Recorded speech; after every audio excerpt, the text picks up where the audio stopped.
Hey everyone, welcome back to Foxtecc. In today's video, I'm going to walk you through how to delete photos on your iPhone from your Mac. Now, if you've got photos syncing between your devices via iCloud, there's a way to stop that syncing and control what shows up on your iPhone. I'll show you how to make sure that any new photos on your Mac won't automatically appear on your iPhone. Let's get into it. First, head over to System Settings or System Preferences on your Mac.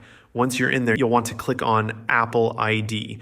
You should see this option at the top of the settings, and it's where you manage everything related to iCloud. In the sidebar on the left, find and select iCloud.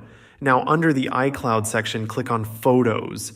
You'll see a checkbox next to iCloud Photos, and this is what controls the syncing between your devices.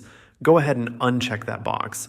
What this does is it stops your Mac from automatically syncing photos with your iPhone. From now on, any new photos you add to your Mac won't appear on your iPhone.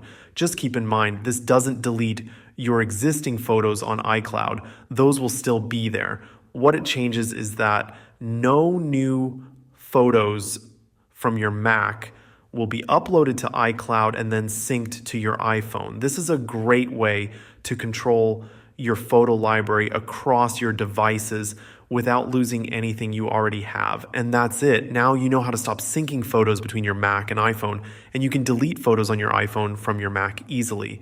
Thanks for watching, and if you found this video helpful, make sure to give it a thumbs up and subscribe to Foxtecc for more tech tips. See you later.